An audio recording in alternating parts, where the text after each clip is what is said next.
Of water contamination on the other side of El Paso is a big story tonight. We're talking about Anthony, New Mexico. All those dairies you see lining I-10 are behind the scare. ABC 7's Andrew J. Polk is at an Anthony town hall meeting where residents were just updated on the situation there. Andrew's live with our New Mexico Mobile Newsroom. Tonight we have some better news for those who were here with me at the Anthony City Hall earlier this morning. We've just heard that the state, dairy owners, and residents of the area have come to agreement over a possible plan that will now go back up to the state level for approval within possibly just a couple of short months. I, for one, no longer drink the water. Betty Gonzalez, an Anthony resident and town trustee, says she isn't willing to take the risk to avoid the potential of getting sick. She's only using bottled water for cooking. And I had a little grandson who was living with me, and I certainly didn't want to get him started on, the drinking from the local, just tap water. It's a worry that Maria Elena Bejarano knows all too well. She's lived in Anthony for more than 60 years and served on various boards and committees that deal with dairy permits related to contamination.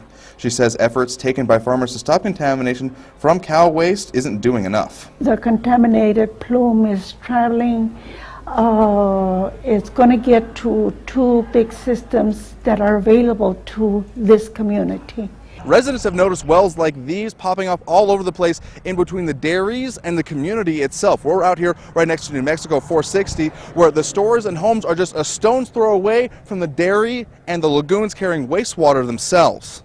The monitoring wells are tracking where and how strong the contamination is. Information from this public meeting could determine where future wells may also need to be placed.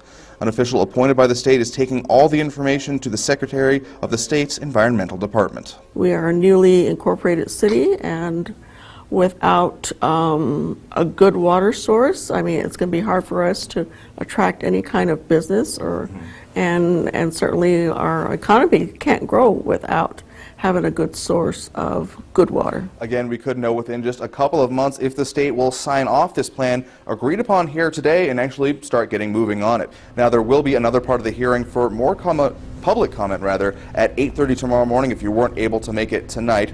Otherwise, for now, reporting live in Anthony with the New Mexico Mobile Newsroom, Andrew J. Polk, ABC 7. Make your voice heard. We'll stay on top of this developing story. Andrew, thank you very much.